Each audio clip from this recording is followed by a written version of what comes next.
মানুষের দেহের মধ্যে সর্বপ্রথম সক্রিয় হয় এই কান। মায়ের পেটে বলেন তো দেখি, বাচ্চা কি কথা বলতে পারে? পারে না। চোখে দেখে কিন্তু শুনে। আপনি জানেন এটা? যখন বাচ্চাকে মায়ের পেটে রুহ ফুঁকে দেওয়া হয়, ওর কান কিন্তু সক্রিয় থাকে, ও শুনতে পায়। তার মানে প্রথম মানুষের যেই জিনিসটাকে আল্লাহ চালু করে দেয় সেটা হচ্ছে কান। কিন্তু ওর চোখ কিন্তু তখন ফোটে না, চোখ দুনিয়াতে আসার পরে ফোটে, জবান দুনিয়াতে আসার পরে খোলে, কিন্তু কান তার আগে সজাগ হয়ে যায়। আর এটা কেন জানেন?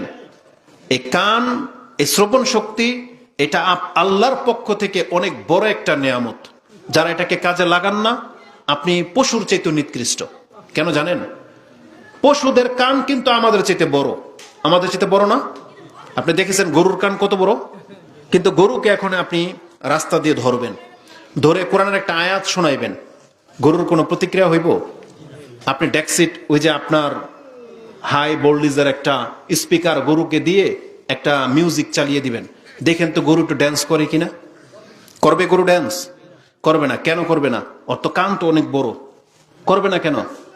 ওর কান বড়, কিন্তু ওকে আল্লাহ সুবহানাহু ওয়া তাআলা দৃষ্টি শ্রবণ শক্তি দেয় নাই। গরু বোঝে না হা মানে কি আর না মানে কি, ও তো শুধু হাক ডাক বোঝে। ওর মালিক যদি অভ্যস্ত করে থাম, ও থামবে, যদি বলে আয় আসবে, কিন্তু ও হালাল হারাম বোঝে না। আপনি প্রয়োগ করে দেখেন, আপনি গরুকে ঘাস খেতে নিয়ে দিয়ে আসেন, ও শুধু মুখ টানবে ধান ক্ষেতের দিকে। কেন? কারণ ও বেশি সবুজ দেখতে পায়। ও এটা জানে না যে এটা ধান ক্ষেত, এটা অন্যের মালিকের ক্ষেত, এটা আমার জন্য হারাম। এটা গরু বুঝে না। গরু শুধু বুঝতে পারে এটা সবুজ আর সবুজ মাঠ, এটা যার মালিকের ক্ষেত, এটাও বোঝে না। কিন্তু মানুষ কি বোঝে? মানুষ কি দাগ চিনে বুঝতে পারে এটা আমার জমিন? চিনতে পারে? নাকি মানুষকে বলতে হয় এটা তোমার জমিন, এটা অন্য ব্যক্তির জমিন? ও তো সীমানা দেখলেই বুঝতে পারে। দূর থেকে দেখে বলেন তো এটা হালাল না হারাম? এটা কি? হালাল। পানির বোতল না? তাহলে দূর থেকে আপনি কেমনে বুঝলেন? তার মানে আপনার দৃষ্টিশক্তি পশুর মতো না। কারণ মানুষ কিছু জিনিস আছে দেখে বুঝতে পারে, তাকে এটা খেয়ে চেক করতে হয় না এটা হালাল না হারাম। কিন্তু পশু হলে কি করতো জানেন?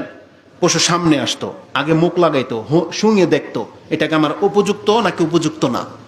কিন্তু মানুষ, ও হাতে নিলেই বুঝতে পারে এটা কি হইতে পারে, দেখলে বুঝতে পারে, তারপরে শুনলে বুঝতে পারে।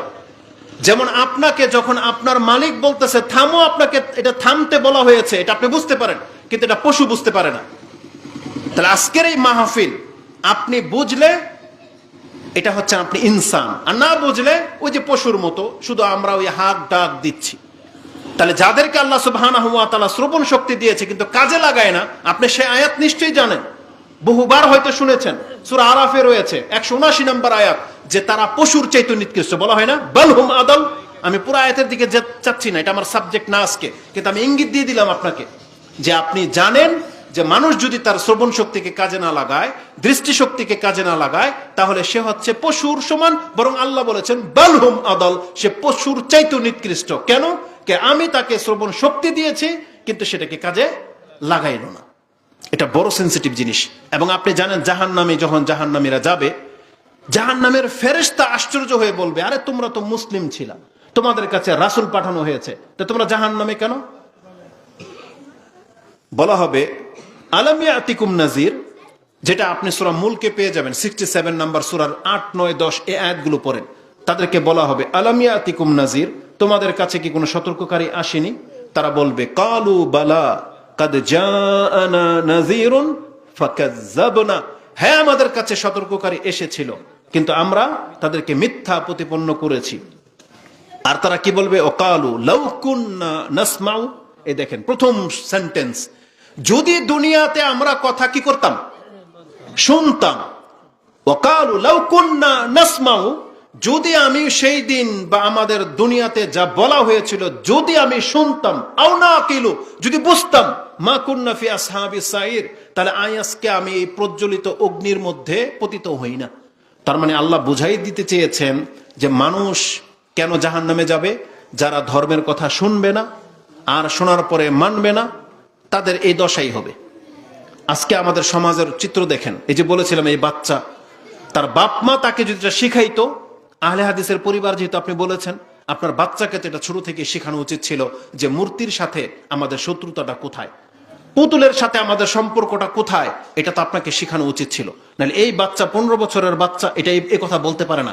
আমার মুখ দিয়ে তো বাচ্চা শব্দটা বেরোচ্ছে, কিন্তু ও তো একজন কর্ণধার, ইসলামের একজন বাহক, ইসলামের একজন দায়িত্বশীল। আল্লাহ তো ওর উপরও দায়িত্ব দিয়েছে, দেয়নি?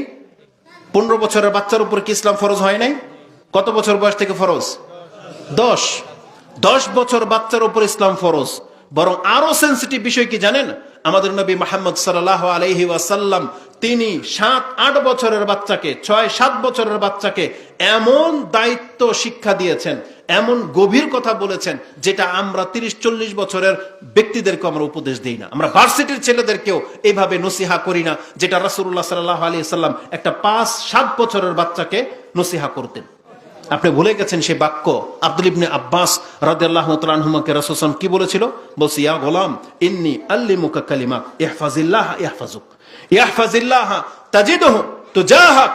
হে গোলাম, আমি তোমাকে এমন একটা বাক্য শিক্ষা দিচ্ছি, তুমি এটাকে হেফাজত করার চেষ্টা করো। সেটা কি? তুমি আল্লাহর হেফাজত করো, আল্লাহ তোমার হেফাজত করবে।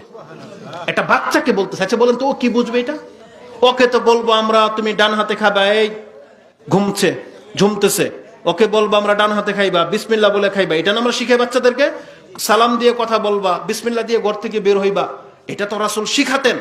কিন্তু তার পাশাপাশি তিনি কত বড় কথা শিখিয়েছেন আব্দুল ইবনে আব্বাসকে, যখন তার বয়স মাত্র 5 থেকে 7, বলছেন যে তুমি আল্লাহর হেফাজত করো, আল্লাহ তোমার হেফাজত করবে। তুমি আল্লাহর হেফাজত করো, যে কোনো বিপদে আল্লাহকে তুমি তোমার সামনে পাবে। একটা ব্যক্তির সাথে আল্লাহর সম্পর্কটা কিভাবে জুড়ে দেওয়া হচ্ছে, কত গভীর ভাবে, অথচ তার বয়স মাত্র কত। আনাস রাদিয়াল্লাহু তাআলা আনহুকে রাসূলুল্লাহ সাল্লাল্লাহু আলাইহি ওয়াসাল্লাম একটা গোপন কথা বলেছেন, যে কাজটা করে আসো কাউকে বইলো না। মরার সময় আনাস রাদিয়াল্লাহু তাআলা হাদিস বলতেছেন, মরার সময়, যে রাসূলের এই আমানতের কথাটা আমি আমার মাকে পর্যন্ত বলি নাই, আর যদি এটা আজও পর্যন্ত গোপনের দায়িত্ব না থাকতো আমি তোমাদেরকে বলে দিতাম। মরার সময় বলতেছে। তার বয়স তখন মাত্র 8 বছরের একটা ছেলে। আপনি চিন্তা করতে পারেন, আপনি আপনার সমাজের এই বাচ্চাগুলো দেখেন, তো ওদের প্রত্যেকের এই যে ওদের 8 হয়ে গেছে। তাহলে ও কেন দিনের খাদেম হবে না? ও কেন দায়িত্বশীল হবে না? অথচ আজকে ওদের এই দশা কেন? কারণ আপনি পিতামাতা হওয়ার পরেও আপনি আমানতকে রক্ষা করেন নাই। এই যে আল্লাহ সুবহানাহু ওয়া তাআলা যে দ্বীন আমাদেরকে দিয়েছেন, যে তাওহীদের জ্ঞান নিয়ে আপনারা বসে আছেন, যে আপনারা বলতেছেন আমরা কোরআন সুন্নাহ ওয়ালা লোক, আমরা শিরিক করি না, আমরা তাওহীদবাদী সমাজ। তাহলে আপনার এই আমানতটাকে ওর পর্যন্ত আপনি দিলেন না কেন? কেন দিলেন না? নাহলে ওই কথা কিভাবে বলতে পারে যেটা আমি টাকাটা কিনেছি? ওর বাপ মার কি করা উচিত ওকে? ও যদি এখন বাপ মা যদি ওকে বের করে দেয়, যে এটা কি আনছস তুই শয়তান, যদি ছিদ্র করে দেয়, তাহলে বোঝা যাবে যেন ওর বাপ মা কিছুটা ধর্ম বুঝে। কিন্তু যদি এখন গিয়ে ওর ঘরে গিয়ে আমি দেখতে পাই সেই পুতুলটা আছে, তার রেজাল্টটা কি হবে বলেন? তারপরে ও না হয় বাচ্চা, আপনার সমাজে মেলা ঠেলার মধ্যে এগুলো বিক্রি হয়েছে না?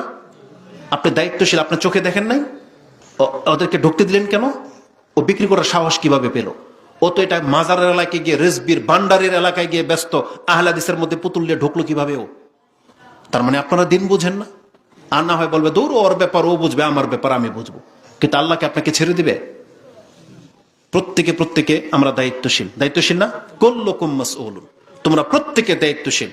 ওয়াকুল্লুকুম মাসউলুন আন রাইয়া, কুল্লুকুম রাইন ওয়া কুল্লুকুম মাসউলুন আন রাইয়াতিহি। তোমরা প্রত্যেকে দায়িত্বশীল, আর প্রত্যেককে তার দায়িত্ব সম্পর্কে কিন্তু কাল কিয়ামতের মাঠে জিজ্ঞাসা করা হবে।